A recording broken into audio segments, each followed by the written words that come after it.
नमस्ते दोस्तों, कैसे हैं आप सभी का स्वागत है बिहार बोर्ड कक्षा 10 के भारतीय भवन सॉल्यूशन सीरीज में।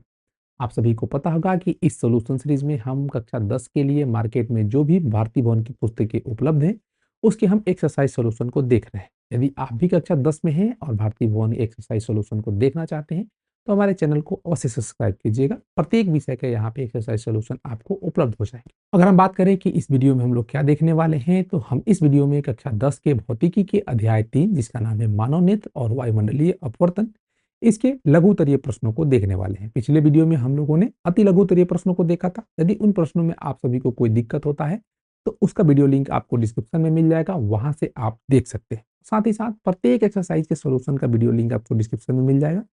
जिसका भी आप देखना चाहते हैं, डिस्क्रिप्शन में जाइएगा, उनके नाम को पढ़ के या चैनल पे भी जाके आप किसी भी वीडियो को देख सकते हैं। अगर हम बात करें कि यूट्यूब पे सर्च करके आप कैसे देखेंगे, तो जिस चैप्टर का भी आप सॉल्यूशन देखना चाहते हैं, यूट्यूब पे उसका नाम लिखिएगा, उस अध्याय का, और उसके बाद लिख दीजिएगा बाई द नेक्स्ट क्लासेज। उसका सॉल्यूशन वीडियो आपके सामने आ जाएगा, वो भी हमारा होगा, और हमारा फोटो और चैनल का लोगो भी देख के आप उसे पहचान सकते हैं। चलिए हम बात करें कि इस वीडियो में हम प्रश्नों को किस प्रकार से हल करने वाले हैं।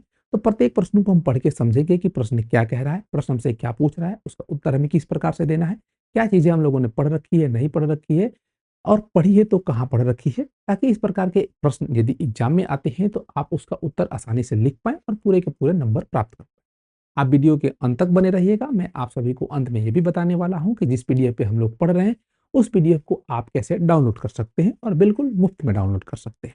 साथ ही साथ किसी भी अध्याय का आप नोट्स डाउनलोड करना चाहते हैं, या प्रैक्टिस पेपर या मॉडल पेपर, जो भी चीजें डाउनलोड करना चाहते हैं, आप सभी को कैसे मुफ्त में उपलब्ध होगी, सारी चीजें मैं आप सभी को बताने वाला हूं। अब चलिए हम स्क्रीन पे चलते हैं और प्रश्नों को पढ़ के समझ के उन्हें हम हल करना प्रारंभ करते हैं। अध्याय 3 मानव नेत्र, वायुमंडलीय अपवर्तन तथा बंड विक्षेपण। इसके लघु उत्तरीय प्रश्न का पहला प्रश्न क्या कह रहा है, इसको हम पढ़ के समझते हैं, उसके बाद इसे हम हल करेंगे। ये कह रहा है कि आंखों को समंजन क्षमता का क्या तात्पर्य होता है। यहाँ पे आंखों को नहीं, आंखों के कर लीजिए। आंखों के समंजन क्षमता का क्या तात्पर्य होता है, ये प्रश्न है हमारा।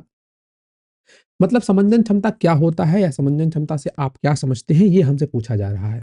हम सब जानते हैं कि मानव नेत्र का एक ऐसा गुण जिसे हम समंजन क्षमता कहते हैं, कौन सा गुण होता है कि नेत्र के सामने, ये अगर एक मानव नेत्र है, तो इसके सामने किसी भी दूरी पे आप वस्तु को रख दीजिए, उसका प्रतिबिंब हमेशा रेटिना पे ही बनता है। ये आंख के समंजन क्षमता के कारण होता है। समंजन क्षमता से आंख क्या करता है कि आंख का जो लेंस होता है, जिसको सिलियरी पेशियां लटका के रखती है, वो उसके फोकस दूरी को कम या ज्यादा करती रहती है आवश्यकता के अनुसार, जहां भी वस्तु रखी रहेगी उसके अनुसार, और प्रत्येक बार ये रेटिना पे प्रतिबिंब लेंस उसका बनाता है।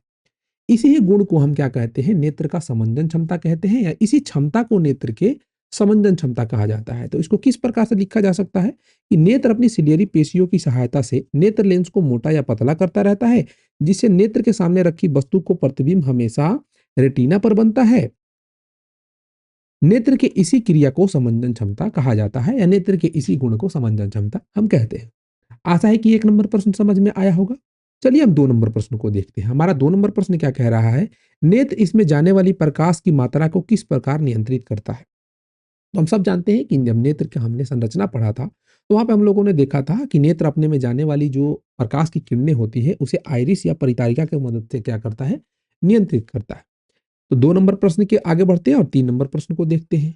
3 नंबर प्रश्न कह रहा है कि निकट दृष्टिता क्या है, इसे दूर करने के लिए हम किस लेंस को व्यवहार में लेते हैं, या इससे दूर करने के लिए किस लेंस का व्यवहार करते हैं। तो निकट दृष्टिता यानी कि निकट दृष्टि दोष। निकट दृष्टि दोष क्या होता है, नेत्र का एक ऐसा दोष जिसमें निकट रखी वस्तुओं को तो नेत्र आसानी से देख लेता है, लेकिन दूर रखी वस्तुओं को देखने में नेत्र को कठिनाई होती है या उसे दिक्कत होता है। इसे ही हम निकट दृष्टि दोष कहते हैं। तो निकट दृष्टिता क्या होता है, हम ऐसे लिख देंगे कि नेत्र का ऐसा दोष जिसमें दूर रखी वस्तु स्पष्ट दिखाई नहीं देती है। यह दोष नेत्र के गोलक के लंबा हो जाने या नेत्र लेंस के आवश्यकता से अधिक मोटा हो जाने से होता है। इसे दूर करने के लिए उचित फोकस दूरी वाले अवतल लेंस को व्यवहार में लिया जाता है। हम सब जानते हैं कि निकट दृष्टि दोष को दूर करने के लिए अवतल लेंस का प्रयोग किया जाता है। तो इस प्रकार से इसका हम उत्तर लिख दें।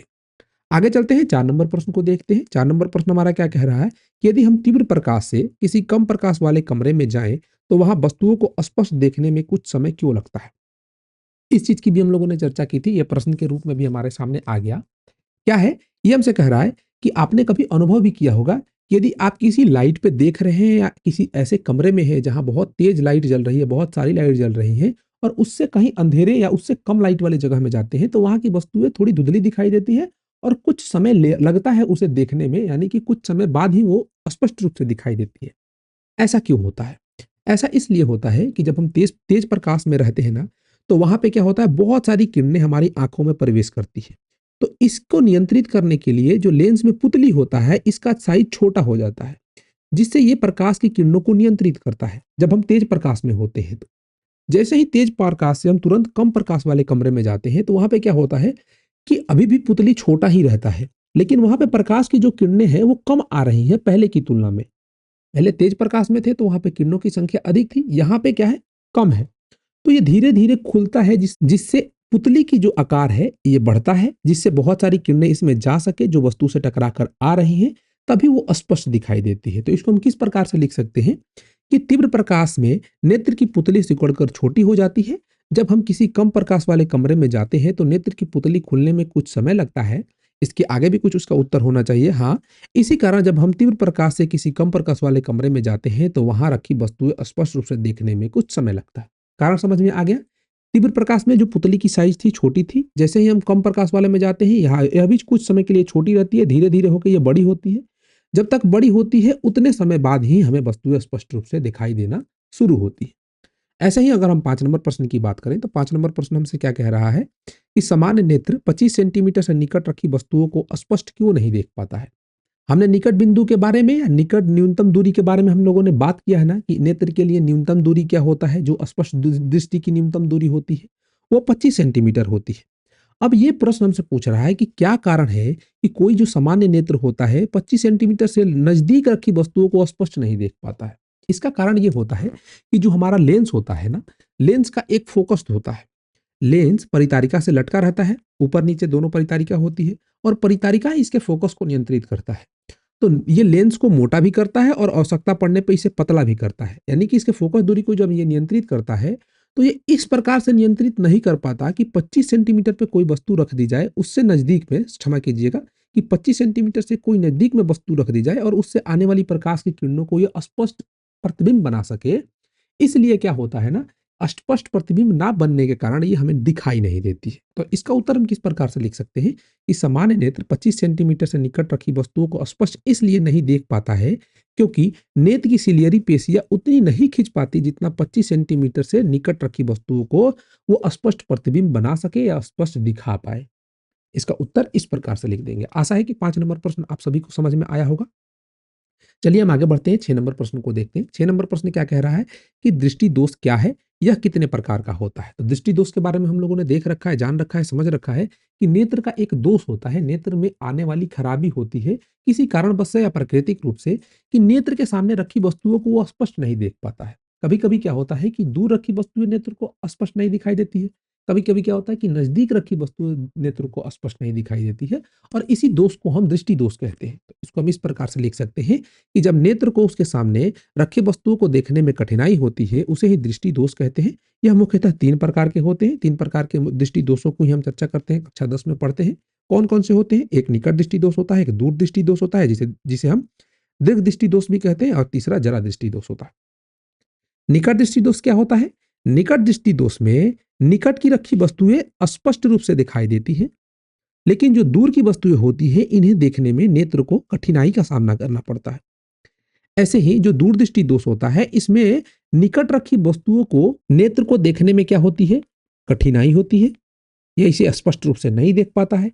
लेकिन जो दूर रखी वस्तुएँ होती है दूरदृष्टि दोष में, ये स्पष्ट रूप से देख पाता है। यही दूरदृष्टि दोष होता है।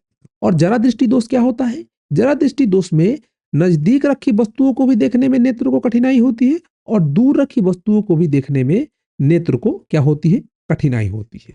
तो इस प्रकार से तीनों नेत्र दोष होते हैं जिसके बारे में हम लोगों ने कक्षा 10 में पढ़ रखा है, जान रखा है। निकट दृष्टि दोष जो होता है इसके निवारण के लिए अवतल लेंस का उपयोग किया जाता है, दूर दृष्टि के लिए उत्तल लेंस का उपयोग किया जाता है और जरा दृष्टि के लिए बाइफोकल लेंस का उपयोग किया जाता है। बाइफोकल लेंस में अवतल और उत्तल दोनों प्रकार के लेंस लगे होते हैं।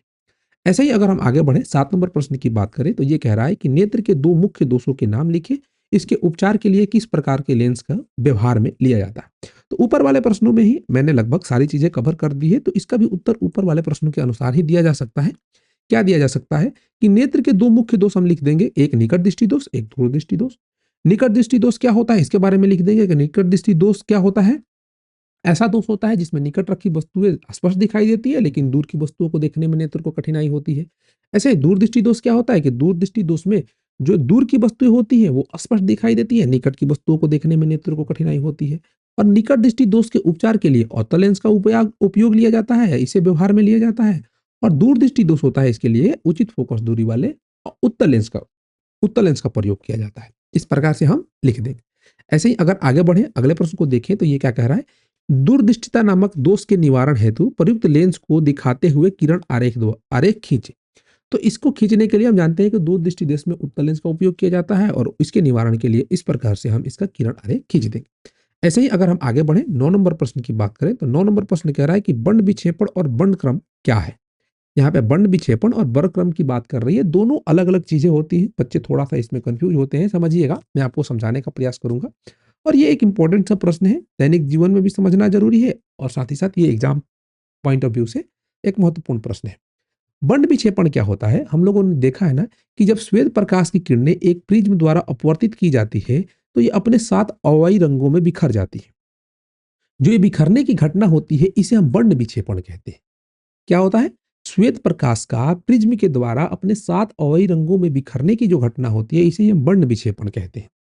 और इस बंड विक्षेपण घटना के बाद इन सातों रंगों को जब किसी हम सफेद पट्टी पे, दीवार पे या किसी कागज पे प्राप्त करते हैं, इन सातों रंगों को, इसे ही बंड क्रम कहा जाता है। तो इसको उत्तर के रूप में हम इस प्रकार से लिख सकते हैं कि श्वेत प्रकाश का अपने विभिन्न अवयवी रंगों में विभक्त होने की जो घटना होती है इसे बंड विक्षेपण कहते हैं। और बंड विक्षेपण के पश्चात प्राप्त अवयवी रंगों को किसी पट्टी पे प्राप्त करने को बंड क्रम कहते हैं। इस प्रकार से इन्हें हम लिख देंगे।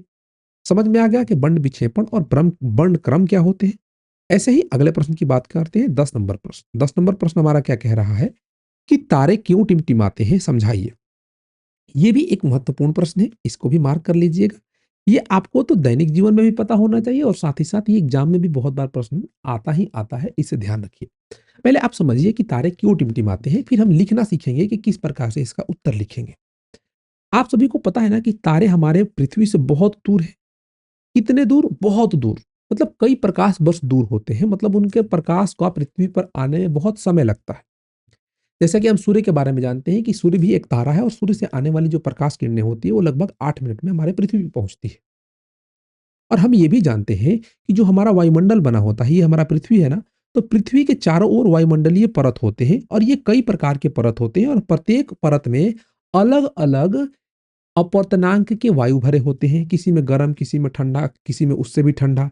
या हम कह सकते हैं कि जो हमारा वायुमंडल होता है अलग अलग भिन्न भिन्न प्रकार के घनत्व और भिन्न भिन्न प्रकार के अपर्तनांक वाले हवाओं से बना हुआ है। और हम लोगों ने 2 माध्यमों के बारे में ये पढ़ रखा है कि जिस माध्यम में प्रकाश की चाल जो क्या होती है, अधिक होती है, उसे हम विरल माध्यम कहते हैं और जिसमें चाल क्या होती है तो उसके तुलना में कम होती है, इसे हम सघन माध्यम कहते हैं। और हमें ये पता है कि जब किरण क्या होती है विरल माध्यम से सघन माध्यम में जाती है तो अभिलंब की ओर मुड़ती है, अभिलंब की ओर मुड़ती है, और जब सघन से विरल में आती है तो ये अभिलंब से दूर मुड़ती है। इसके बारे में हम लोगों ने चर्चा कर रखा है। और हमने अभी आप सभी को समझाया कि जो वायुमंडलीय परत होता है विभिन्न भिन्न अपर्तनांक वाले वायु से बना होता है।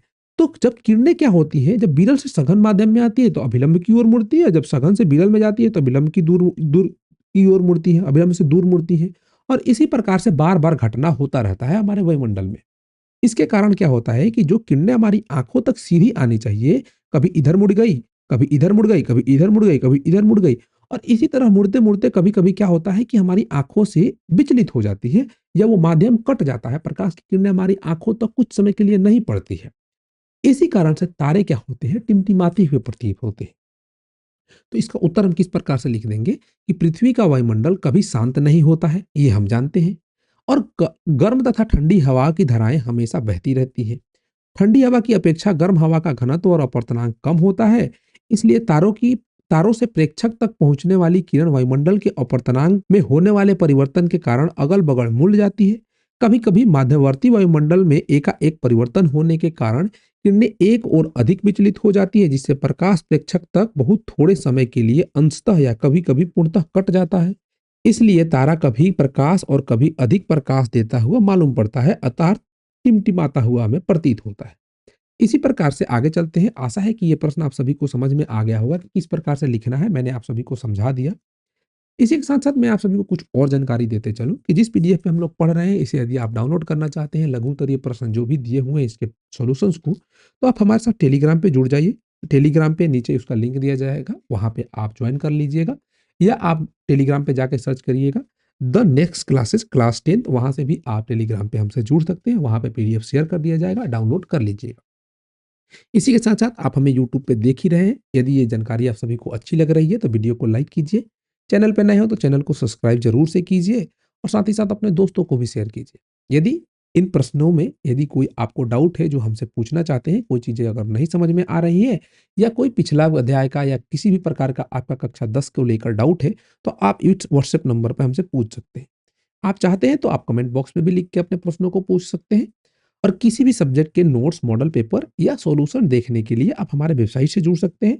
गूगल पे जाके सर्च कीजिएगा द नेक्स्ट क्लासेस या the next classes dot com, या नीचे वेबसाइट का लिंक मिल जाएगा। वहाँ पे इस प्रश्नावली के अति लघु उत्तरीय, लघु उत्तरीय और दीर्घ उत्तरीय सभी के पीडीएफ एक साथ अपलोड कर दिए गए हैं, तो कहीं ढूँढना नहीं पड़ेगा। वहाँ से आप डायरेक्ट डाउनलोड कर सकते हैं और वेबसाइट पे कंटेंट भी अपलोड है, वहाँ से पढ़ भी सकते हैं। नोट्स भी डाउनलोड करना चाहते हैं, सारी चीज़ें कर सकते हैं। मैं अंत में आप सभी को बताऊँगा कि किस प्रकार से आपको पीडीएफ डाउनलोड करना है। चलिए हम आगे बढ़ते हैं, अगले प्रश्न को देख लेते हैं। 11 नंबर प्रश्न हमारा क्या कह रहा है कि चंद्रमा और ग्रह टिमटिमाते प्रतीत नहीं होते हैं, क्यों? पिछले प्रश्न में हम लोगों ने 10 में समझा कि जो तारे होते हैं ये टिमटिमाते हुए प्रतीत होते हैं, लेकिन यहाँ पे प्रश्न कह रहा है कि चंद्रमा और ग्रह टिमटिमाते प्रतीत नहीं होते हैं, ऐसा क्यों? चंद्रमा और ग्रह भी तो आकाश में ही होते हैं, उनसे भी प्रकाश की किरणें हमारे वायुमंडल से होकर ही आती है, फिर भी ये टिमटिमाते प्रतीत नहीं होते। एक तो कारण ये होता है कि चंद्रमा और ग्रह इसलिए नहीं टिमटिमाते क्योंकि ये पृथ्वी के बहुत नजदीक है तारों की तुलना में। तारों का जो प्रकाश आ रहा है बहुत अनंत से बहुत दूर से आता आ रहा है। लेकिन जो चंद्रमा और ग्रह होते हैं ये नजदीक होने के कारण इनसे आने वाली जो प्रकाश की किरणों की तीव्रता होती है, या कहें कि प्रकाश की जो किरणें आती हैं बहुत अधिक मात्रा में आती है, इसलिए इनका अपवर्तन तो होता है वायुमंडलीय, लेकिन ये टिमटिमाते हुए प्रतीत नहीं होते। तो इसका उत्तर हम किस प्रकार से लिखेंगे कि चंद्रमा और ग्रह टिमटिमाते इसलिए प्रतीत नहीं होते हैं क्योंकि ग्रहों की तुलना में ये पृथ्वी के काफी नजदीक होते हैं, फलस्वरूप इनसे आती प्रकाश की किरणों का वायुमंडलीय विचलन कम होता है। वायुमंडलीय अपवर्तन या विचलन तो होता है लेकिन कम होता है, इसलिए चंद्रमा और ग्रह टिमटिमाते नहीं है या नहीं प्रतीत होते। ऐसे ही आगे बढ़े, अगले प्रश्न को देखिए। 12 नंबर प्रश्न हमारा क्या कह रहा है कि सूर्योदय के समय सूर्य रक्ताभ क्यों प्रतीत होता है? रक्ताभ मतलब लाल, लाल कलर का रक्त जैसा क्यों प्रतीत होता है? इसका कारण क्या है? इसका कारण प्रकाश का प्रकीर्णन है। कैसे प्रकाश का प्रकीर्णन है? हमने प्रकाश के प्रकीर्णन के बारे में पढ़ रखा है कि जब प्रकाश किरणें गमन कर रही होती है और उसके सामने कोई वायुमंडलीय कण या छोटा कण आ जाता है, तो ये क्या होता है? इस प्रकाश को ये अवशोषित करता है, मतलब उसको अवशोषित करके अपने आस-पास बिखेरता है। इस घटना को हम वायुमंडलीय क्या कहते हैं? प्रकाश का प्रकीर्णन कहते हैं। और इस घटना में जो ये घटना होती है, इसमें प्रकाश की चाल का और प्रकाश के तरंगदैर्घ्य का, दोनों का बहुत महत्वपूर्ण योगदान होता है। जिस प्रकाश की चाल अधिक होती है या जिसका तरंगदैर्घ्य अधिक होता है, उसका पनकीनन कम होता है, और जिसका चाल कम होती है, जिसका तरंगदैर्घ्य कम होता है, उसका पनकीनन क्या होता है? अधिक होता है। तो हम जानते हैं कि सबसे अधिक चाल वाला या तरंगदैर्घ्य वाला जो रंग होता है, ये लाल रंग होता है, और सबसे कम किसका होता है? बैंगनी का होता है या नीला का होता है। ऐसे क्रम में होता है, लाल से घटते हुए क्रम में बैंगनी तक आता है। और सूर्यास्त जब होता है, इस प्रकार से हमारी ये पृथ्वी है, और जब सूर्यास्त हो रहा होता है तो सूर्य कभी यहाँ पे नीचे होता है। अगर हम इस प्रकार से वायुमंडल को बनाकर देखते हैं, अगर यहाँ पे हम खड़े हैं तो सूर्य यहाँ पे रहता है तो कम दूरी तय करना पड़ता है प्रकाश को आने में, यहाँ पे आता है तो इससे ज़्यादा दूरी तय करना पड़ता है, यहाँ पे यदि है तो और ज़्यादा दूरी तय करना पड़ रहा है। इसी प्रकार से अगर ऐसे देखें तो अधिक दूरी तय करना पड़ रहा है हमारी आँखों तक पहुँचने के लिए प्रकाश किरण का। तो क्या होता है, जब हमारे वायुमंडल से ये होकर गुजर रहा होता है, तो जितने भी रंग है इस प्रकाश में, सभी किरणों का प्रकीर्णन हो जाता है। जैसे कि बैंगनी का हो जाता है, नीला का हो जाता है, अन्य जो भी रंग है प्रकाश के, उन सभी प्रकाश के रंगों का प्रकीर्णन हो जाता है हमारे वायुमंडल में। लेकिन लाल रंग का बहुत कम होता है, या ना के बराबर होता है, इसलिए लाल की प्रकाश की किरणें जो होती है वो हमारी आंखों तक पहुंचती है, और जिस रंग की किरणें हमारी आँखों तक किसी वस्तु से पहुँचती है वही हमें दिखाई देता है। तो इसका उत्तर हम इस प्रकार से लिख देंगे, सूर्योदय के समय सूर्य के प्रकाश को वायुमंडल में अधिक दूरी तय करना पड़ता है, जिससे नीले रंग का प्रकीर्णन वायुमंडल के कणों से हो जाता है और लाल रंग हमारी आँखों तक पहुँचता है। इसलिए सूर्योदय के समय सूर्य हमें रक्ताभ या लाल रंग का प्रतीत होता है। आशा है कि 12 नंबर प्रश्न आप सभी समझे होंगे कि सूर्य हमें लाल क्यों प्रतीत होता है, कब? सूर्योदय के समय, और यही कारण हो सकता है सूर्यास्त के समय के लिए भी, ठीक है? आगे चलते हैं, अगले प्रश्न को देखते हैं। अगला प्रश्न कह रहा है 13 नंबर कि किसी अंतरिक्ष यात्री को आकाश नीले की अपेक्षा काला क्यों प्रतीत होता है? हमसे प्रश्न ये भी पूछा जाता है कि आकाश नीला क्यों प्रतीत होता है? ये भी प्रकाश के प्रकीर्णन के ही कारण होता है। लेकिन हमसे यहाँ पूछ रहा है कि जो अंतरिक्ष यात्री होते हैं, इसे आकाश नीला ना दिखाई देके काला प्रतीत होता है। ऐसा क्यों है? तो अंतरिक्ष क्या होता है? ये हमारी पृथ्वी हो गई। पृथ्वी से जितना वायुमंडल होता है इसको हम आकाश कहते हैं, और इसके बाहर की जो दुनिया होती है जहाँ पे वायु नहीं उपस्थित होता है उसे हम अंतरिक्ष कहते हैं। तो अंतरिक्ष में वायु नहीं होता है, इसलिए प्रकाश की किरणों का प्रकीर्णन नहीं होता है। तो प्रकाश की किरणों का प्रकीर्णन नहीं होता है, तो कण नहीं होने के कारण वायुमंडल में प्रकीर्णन नहीं हो रहा है, और प्रकीर्णन नहीं हो रहा है तो प्रकाश की किरणें किसी दूसरी वस्तु से टकरा के अंतरिक्ष यात्री के आंखों में नहीं पड़ रही है। प्रकाश की किरणें सीधे निकल जा रही है। और हम ये जानते हैं कि प्रकाश हमें दिखाई नहीं देता है। प्रकाश किसी वस्तु से टकरा कर हमारी आंखों तक पहुंचता है तब दिखाई देता है वो वस्तु। लेकिन प्रकाश हमें प्रत्यक्ष रूप से नहीं दिखाई देता है। प्रकाश एक माध्यम होता है जिससे हम वस्तुओं को देख पाते हैं, लेकिन प्रकाश स्वयं नहीं दिखाई देता है। इसलिए अंतरिक्ष यात्री को आकाश काला दिखाई देता है नीला के बजाय। क्यों? क्योंकि वहां पे वायुमंडल नहीं है, वायुमंडल नहीं है तो प्रकीर्णन नहीं हो रहा है, और प्रकीर्णन नहीं होने के कारण वो काला दिखाई देता है। तो इसका उत्तर हम इस प्रकार से लिख देंगे कि अंतरिक्ष में वायुमंडल न होने के कारण प्रकाश का प्रकीर्णन नहीं होता है, जिसके कारण अंतरिक्ष यात्री को आकाश नीले की अपेक्षा काला प्रतीत होता है। ऐसे ही हम 14 नंबर प्रश्न की अगर हम बात करें तो 14 नंबर प्रश्न हमारा क्या कह रहा है कि इंद्रधनुष की व्याख्या करें, प्रकाश के बंड विक्षेपण से आप क्या समझते हैं? इंद्रधनुष क्या होता है कि जब बारिश का मौसम होता है ना, तो वर्षा होता है आसमान से। आसमान में वायुमंडलीय कणों में या आसमान में ही प्रकाश की छोटी छोटी बूंदें पानी की बच जाती है। तो जब सूर्य से प्रकाश किरणें निकलती हैं और इन पानी के बूंदों पे पड़ती है, तो ये अपवर्तित करता है किरणों को। क्योंकि वायुमंडल में ये प्रकाश का क्या है, पानी का बूंद वायुमंडल में है, तो वायुमंडल के इस पानी के चारों तरफ इधर वायु है और इधर क्या है, ये पानी है। तो पानी एक सघन माध्यम है, वायु एक विरल माध्यम है। तो विरल से जब सघन में प्रकाश की किरणें जाती है, इसको अगर हम पानी का बूंद मान लें, तो देखिए ये विरल से सघन में जब कोई किरण जाएगी तो ये अपवर्तित होगी, अभिलंब की ओर मुड़ेगी। अगर कोई हम अभिलंब खींचेंगे तो अभिलंब की ओर मुड़ेगी। जब ये अभिलंब की ओर मुड़ती है तो पानी क्या करता है कि इन किरणों को अपवर्तित करता है और साथ ही साथ इन किरणों को इनके अवयवी रंगों में भी तोड़ता है। और इसके बाद क्या होता है कि यहाँ पे इस पानी में पूर्ण आंतरिक परिवर्तन होता है। पूर्ण आंतरिक परिवर्तन मतलब प्रकाश की किरणें इसी में परिवर्तित होती है। इस सतह से कुछ किरणें बाहर निकलती है, कुछ किरणों का अपवर्तन होता है।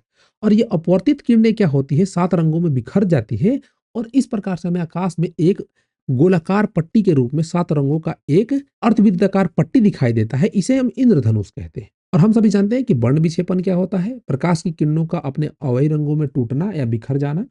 इसे ही हम वर्ण विक्षेपण कहते हैं। तो इसको हम इस प्रकार से लिख देंगे कि वर्षा के पश्चात वायुमंडल में उपस्थित वर्षा के बूंदों से श्वेत प्रकाश का वर्ण विक्षेपण के बाद आकाश में प्राप्त अर्धवृत्ताकार रंगीन पट्टी को हम इंद्रधनुष कहते हैं। और सूर्य से आती श्वेत प्रकाश का अपने विभिन्न रंगों में विभक्त होने की घटना को प्रकाश का वर्ण विक्षेपण कहते हैं। यहाँ पे हम चाहें तो इंद्रधनुष को बना के भी दिखा सकते हैं इस प्रकार से, और इसमें जो रंग होंगे इसको हम दिखा सकते हैं। आगे चलते हैं, अगले प्रश्न को देखते हैं। 15 नंबर प्रश्न क्या कह रहा है? 15 नंबर प्रश्न कह रहा है कि रेलवे के सिग्नल का प्रकाश लाल रंग का क्यों होता है? इसका भी कारण यही होता है, प्रकाश का प्रकीर्णन। जो हम रेलवे की सिग्नल देखते हैं तो आपने ध्यान दिया होगा कि ये हमेशा लाल रंग का ही होता है। लाल रंग के अलावा इसमें हरी बत्ती भी होती है सिग्नल को जाने के इशारे के लिए, लेकिन दूर दिखाई देने के लिए लाल पट्टी का या लाल रंग का ही उपयोग किया जाता है। ऐसा क्यों होता है? मैंने आप सभी को बताया ना कि जिस प्रकाश का तरंगदैर्घ्य अधिक होता है, जैसे कि लाल का सबसे अधिक होता है, तो इसका प्रकीर्णन सबसे कम होगा। प्रकीर्णन कम होगा तो ये दूर भी जाता हुआ प्रतीत होगा।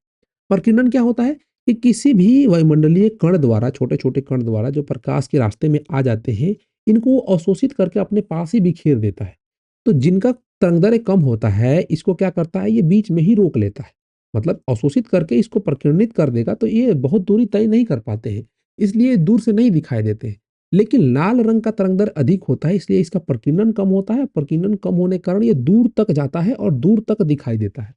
इसलिए क्या होता है कि लाल रंग का प्रयोग खतरे के निशान के रूप में या रेल सिग्नल के रूप में किया जाता है। यही कारण है कि सूर्य का प्रकाश जब सुबह या शाम होता है, तब भी ये हमें लाल रंग का ही सूर्य दिखाई देता है।